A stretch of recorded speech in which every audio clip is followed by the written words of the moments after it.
Hey guys, in the third part of this Becoming a DevOps series, I'm going to learn about containerization. In part 1 and part 2 I learned about CI and CD and version control systems. So now it's time to learn about containerization. And according to my teacher, that's all about packaging applications and their dependencies into containers. This is done to ensure consistency between your development and production areas. The tool we are going to focus on in this part will be Docker. So first of all, what is Docker? I think that the most obvious place to begin is to find out more about what Docker is and how it works. I will ask my favorite teacher this question.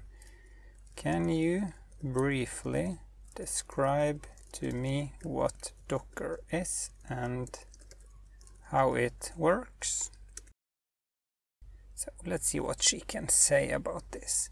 So Docker is a platform designed to make it easier to create, deploy and run applications by using containers.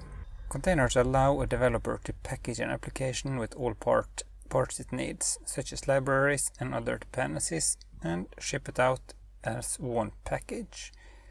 By doing so, the developer can ensure that the application will run on any other Linux machine regardless of any customized settings that the machine might have that could differ from the machine used for writing and testing the code. Nice. So, a brief overview of how Docker works. First is containers. They are a lightweight standalone executable package that includes everything needed to run a piece of software. So this includes then the code, I guess that's what I write, the runtime, system tools, libraries and settings. Then we have the images, which are read-only templates used to create containers. They contain application and all dependencies. You can think of an image as a snapshot of a container, okay? Docker files is a script containing a series of commands on how to build the Docker image. Docker engine, this is a core part of Docker responsible for running and managing the containers. Docker Hub, cloud-based registry service that allows you to link the code repositories, build images and test them. Portability, Docker containers can run on any machine that has Docker engine installed, making it highly portable across, okay? So this is not how it works, but it's a great way of describing what you can do. And then isolation, each container runs in its own isolated environment. Great. So Docker is widely used. I already know that, but it's just nice to have this confirmed by my teacher. I have used Docker a little bit in the past, so I confirm that what she tells me here is correct. And I like the fact that she finds these concepts and writes a short but easy to understand explanation to each of them. I think I'm ready for the next step now. My first container. As I said, I have used Docker before, so it's not actually my first image or container, but I want her to treat me like it's the first time. Let's try to make her come up with a hands-on task that we can learn more about and test out for ourselves, because that is how I like to learn. Just need to start up my Docker so I have it running. Meanwhile, I can go back here. Could you come up with a task so that we can get some hands-on experience while learning more about Docker, preferably something with Python, maybe Flask. Since Flask is very easy and portable, much easier to set up than, for example, Django. So yes, here we get some explanation. Nice. Let's start with step 1. Create and Dockerize a simple Flask application. Setting up your Flask application, create a project directory. For example, Flask Docker app. mkdir Flask Docker app. Navigate to your project directory and create a virtual environment. Okay, so I need to go into this and create the environment here. Then I can activate it, and you can see how you do it about Windows and Mac OS. Copy this, and you can see here it's activated. Perfect. Next I need to install Flask. install Flask. So this will install a couple of things like Flask 3.0.3, Werkzeug, Jinja, which is a templating and language, and a little bit other types of dependencies that Flask has in order to run. Create a simple file called app.py and paste in the following code. Okay, so I will just copy this, go to Visual Studio Code where I have this open, and then in here create a new file, app.py, and paste it, just so that I can fix the indentation like that. This is very similar. If you don't know Flask, you just import it. It is a framework for building website using Python. So then we set up an app, set up one route with a function that just returns this text in the browser. And this is just to make sure that we run this when it's run from the command line. Okay, let's just go back and see what the next step then is. Create a Docker file. In the same directory, create a file called Docker file with the following content. Okay, so let's go back, create one more file here called Docker file, and that should have these lines here. So first use the official Python image from Docker Hub, set up the working directory inside the container, okay. Then we copy the current directory, that's this file here, into that. Then we run pip install Flask. We could use a requirements.txt file, but it's easy to just do this. But if we were going to build a real project, it would probably be better to use requirements.txt so that we know exactly which versions we are getting installed. Then we expose port 5000 to the outside of this container. I can save this, go back again. Next of them, run the following command in a project directory to build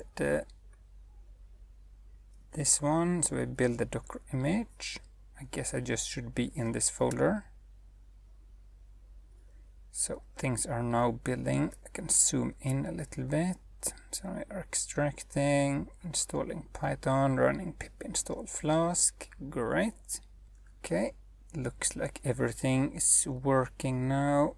Then I can copy this command to run this. Okay, it's cancelled because port 5000 is already in use. Okay, let's say 5002, but it should still go into port 5000, which we set here in the expose command. Okay, so then I can copy this address and try to open it in a browser. Open up a new tab and paste it there. Okay, this was of course not working because I need 5002. Hello Docker, which is the home page according to this app. Perfect. That means that now we have gone through all of this and it was easy to understand, at least since I have done this before. If you want to know more, you can for example just ask her to describe what this does. But I think that's enough for now for this exact thing. So at least now I'll know a little bit more about the basics of Dockerizing a Python application. I guess that the things we did at the beginning with setting up the environment and stuff didn't have to be done here, but it's nice to know that I could do it and I could also not do it.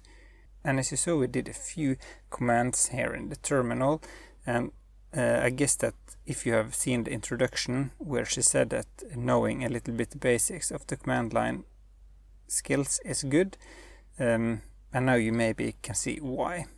Okay, so let's say that this was enough Docker run for this time. What about Docker Compose?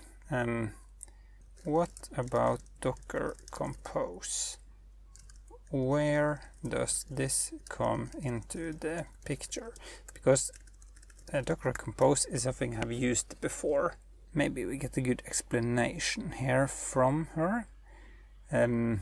Docker Compose is a tool that simplifies the process of managing a multi-container Docker application. It allows you to define and run container application with a single command using Docker Compose. Okay, so when to use Docker Compose if you have multiple containers. Okay, so for example, if I had a Django application, we have one container for the web server, one container for the database, and maybe one for the caching. And Docker Compose makes it easy to do this here. Docker Compose is also great for setting up development environments where you need to run multiple services together, but it looks like this is very easy to use, the Docker run, which you have done when you just have a simple application that you need to run and test. Let's extend the previous Flask example to use Docker Compose. Okay, perfect. I didn't have to ask. Create a Docker Compose file. Let's just copy the name of this one, go back here, create new file, Docker Compose.yml, and paste this. Fix the indentation. I think that's correct, and we need to expose port 5002 into 5000 instead. Okay, use Docker Compose. Let's just copy this here and run the command Docker Compose up. Okay, so we already have it running again. Refresh, and it's the same as before because the app, the Python or Flask app has not changed. And Docker Compose down. Let's stop everything. So now it should have stopped running as well.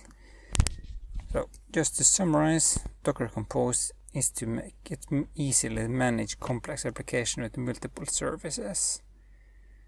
Okay, so that's probably something you have to think about when you have a bigger app than just a simple front page like we have for testing here.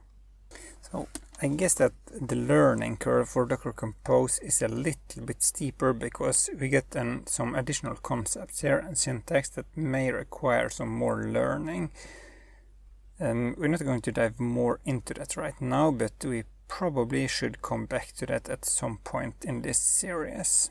So earlier I have actually not known the difference between these two. I thought that using Docker Compose was some sort of layer on top of Docker to make it easier to use, but it's actually there to make it easier to combine images and containers. So previously I've used Docker Compose together with Django and PostgreSQL, and for this it sounds like Docker Compose was the way to go. But now I understand that I could have used Docker run to achieve the same thing. It would just have required to run more commands. So I feel a little bit more confident about using Docker now, actually. So thank you for that, Cleo. In the next part of the series we will dive into orchestration. There we will learn more about containers, but also how to manage scale and similar. See you in the next video.